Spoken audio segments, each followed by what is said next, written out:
For this section, we're going to be talking about solving systems of linear equations with two variables.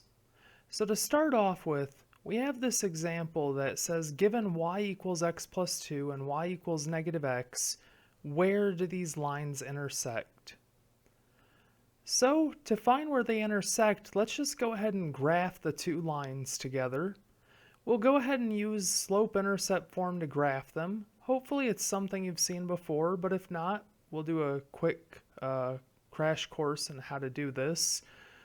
So whenever you have slope-intercept form, you just want to check what number is being multiplied to your x. So in this case, the value is 1.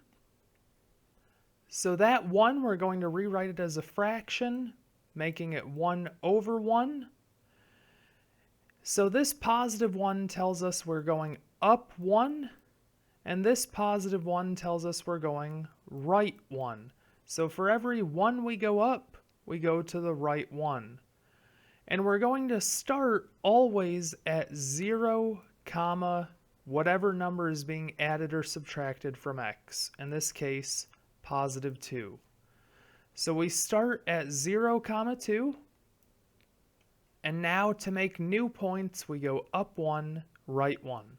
So from here, up 1, right 1, we get a new point. Up 1, right 1 again, we get another point. And connecting these three dots, we get a rough sketch of the line. Again, this is just a very rough sketch. We can show that this isn't perfectly accurate because if we went the opposite, down 1, left 1 to make our new points, then down 1, left 1 again. It should technically be here, but the sketch is obviously imperfect. But it's good enough to give us an idea, which is all we really need here. So again, y equals negative x. Our slope is going to start from that negative 1. We put it over 1 to rewrite it as a fraction.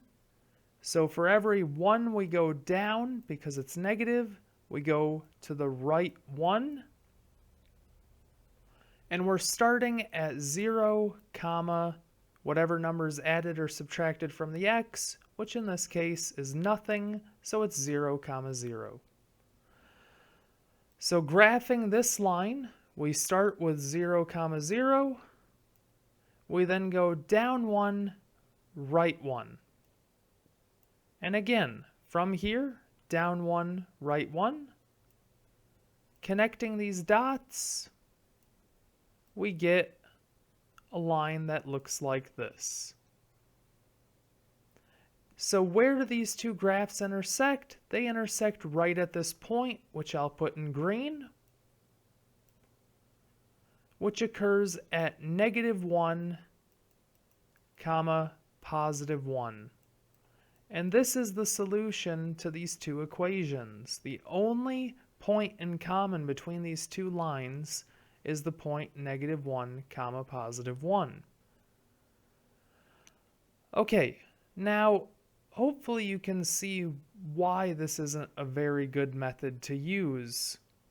If we had a problem where the solution is negative 7 over 19, comma, 5 over 33, it would be nearly impossible to guess that just from looking at the graph, especially if you're just sketching it like this. So this method, which we call the graphing method, is really only useful to demonstrate what's happening in these problems. What's happening when we solve two lines or a system of linear equations. So we will introduce two other methods to show a more useful process for how to solve any of these given problems. But again, the graphing method is useful just to show what's actually happening. So to start off with the first method, we have the substitution method. The first step of the substitution method is to isolate one variable, and once you isolate it, you will then plug it into the other equation, meaning plug its value in. You are substituting it into the other equation, hence the name. Once you plug it into the other equation, you now will have one equation with one variable, so you will solve for that lone variable. And then you can then use that value you just found, say for instance x equals 5. You can plug that value in to one of the equations to find the other variable, in that case y. Typically, you want to use one of the initial equations you were given. This way you don't make any mistakes, but sometimes it will be more useful to use one of the equations you found along the way to speed things along. It's just your preference and however careful you want to be, really.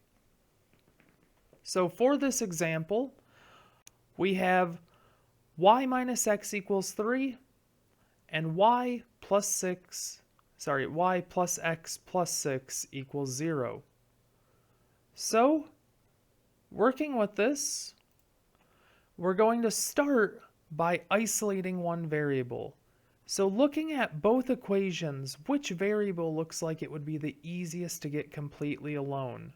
And hopefully, looking at this, you can see that this y is the easiest to get alone, because if we just add x to each side, we immediately have y by itself.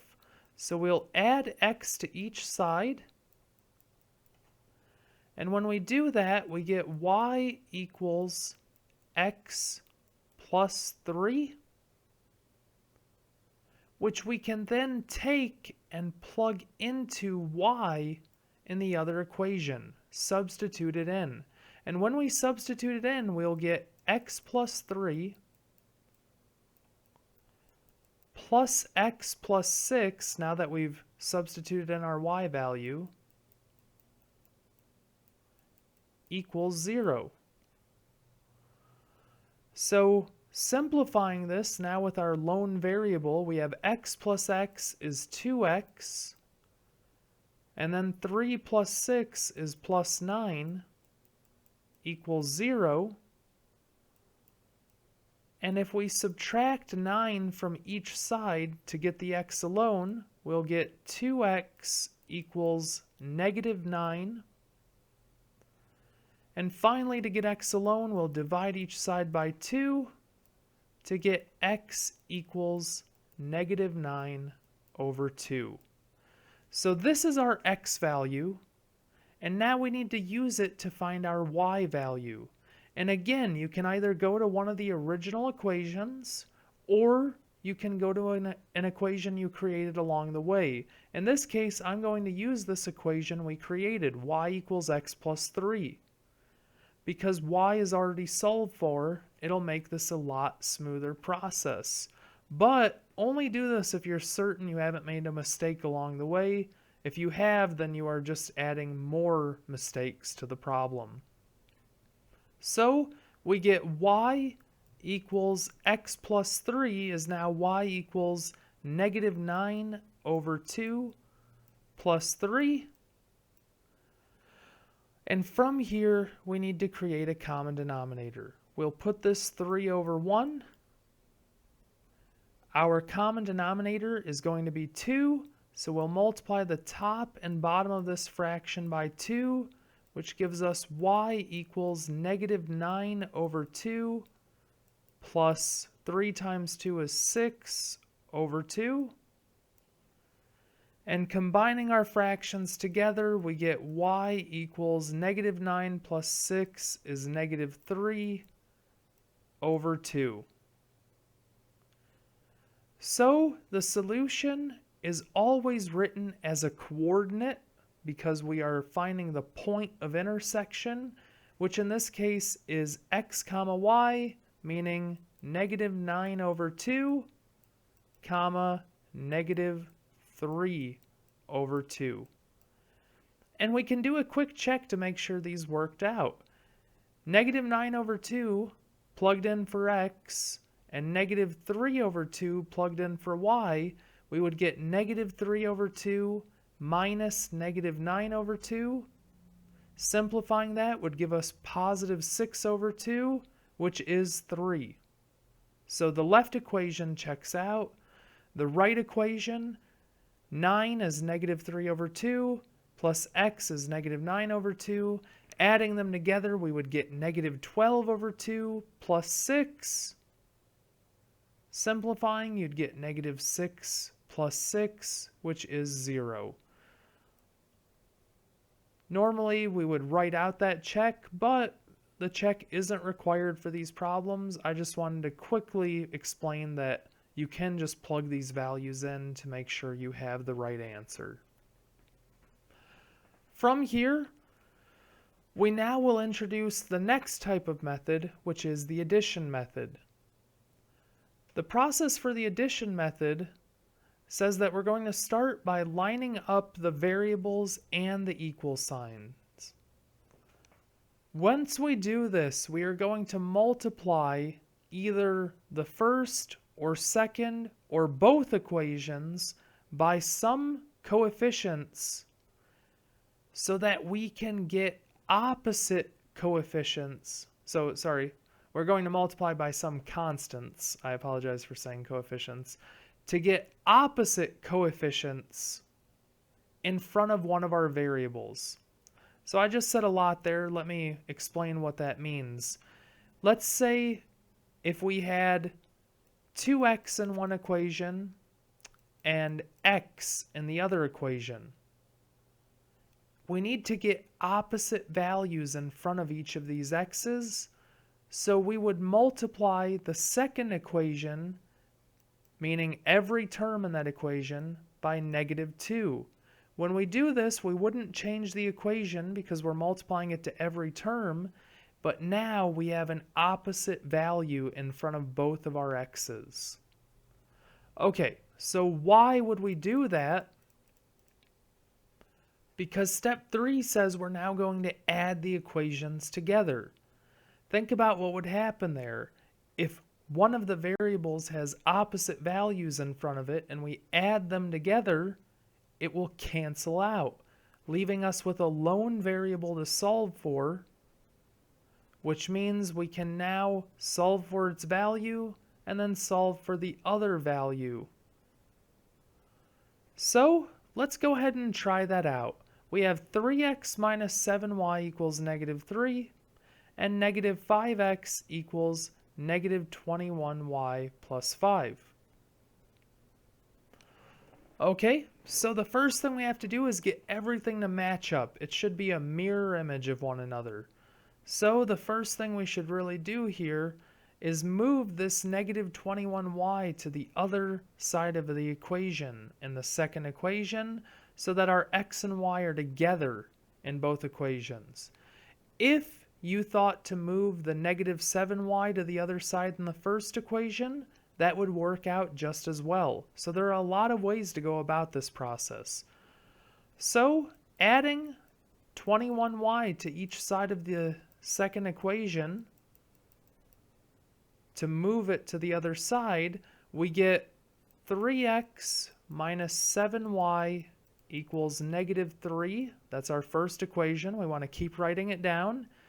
And then we have negative 5x plus 21y equals positive 5. And now we need to get opposite values in front of one of our variables, which we can do by multiplying the first equation by a 3. Because 3 times negative 7y will give us negative 21y, here we have positive 21y in the second equation, so they'll cancel out. So when we distribute this to every single term in the first equation, we'll get 9x minus 21y equals negative 9. It's the same equation that we started with, since we multiplied both sides of the equal sign by a positive 3. And now we'll copy down the second equation again.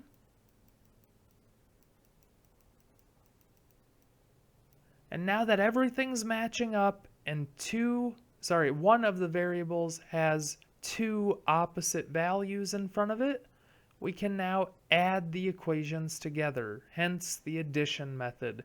So we get 9x minus 5x is 4x. Got a little bit ahead of myself there. Negative 21y plus 21y is 0, so it cancels out. And that's equal to negative 9 plus 5 is negative 4. Solving for x, we'll divide each side by 4 to get x equals negative 1. And now that we have that x value, we can use it to find the y value. And we can use it plugging it into any of the equations we've found along the way, but in this case, since there's a lot of messy work going on here that could have easily made a mistake along the way, let's go ahead and plug it back into the original equation just to be safe. So we can use either of the first two. I'm going to use the first one since it has smaller coefficients and smaller numbers, that is. So we have 3 times x, so 3 times negative 1 minus 7y equals negative 3. So that gives us negative 3 minus 7y equals negative 3. Adding 3 to each side, we get negative 7y equals 0. And dividing each side by negative 7, we are left with y equals 0. So x is equal to negative 1, y is equal to 0. We always write it as a point because it represents the intersection of these two lines.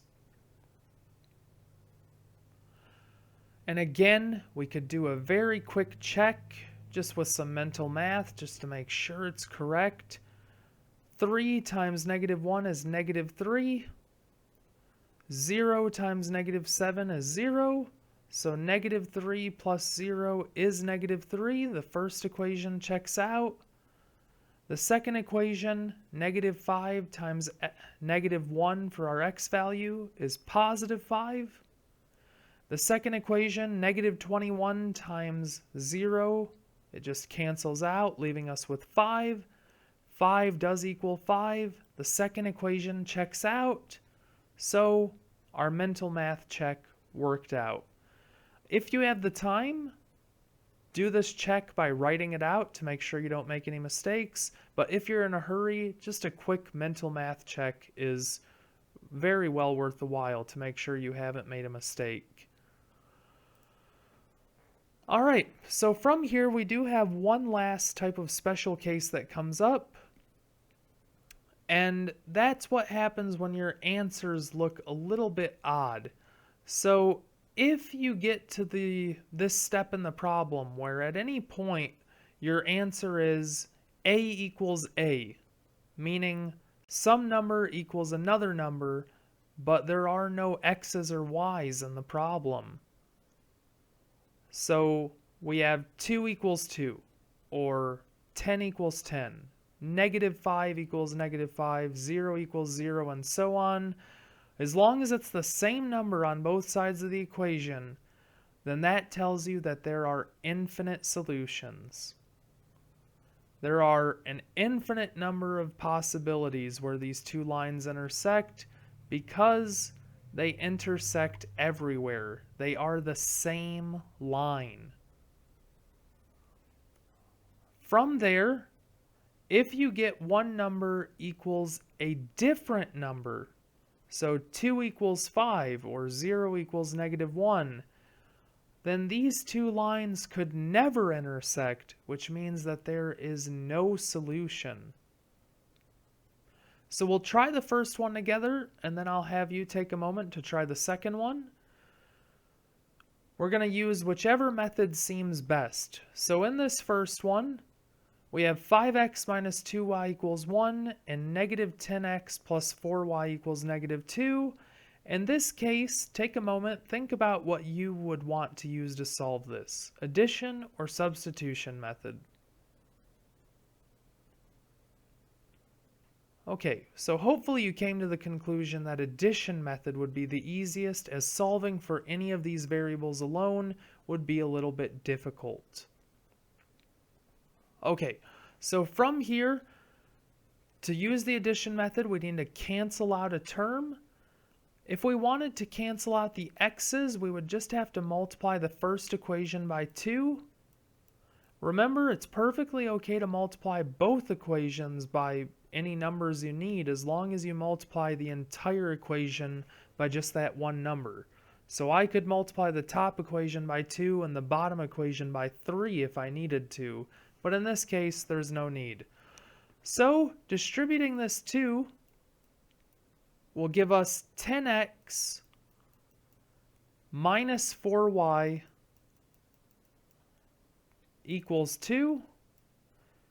Copying down the second equation, we have negative 10x plus 4y equals negative 2. And then adding the equations together, 10x minus 10x is 0. They cancel out. Negative 4y plus 4y is also 0. They cancel out. So we get 0 equals 2 plus negative 2 is 0. They cancel out. So we're left with 0 equals 0. What does that tell us? That there are infinite solutions.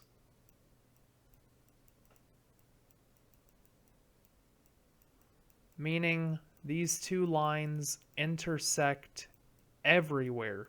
They are the same line. If we were to graph them, we would just lay one line on top of itself. Okay, take a moment, pause the video, see if you can't go through this next problem, y minus x equals 6 and y equals x plus 3.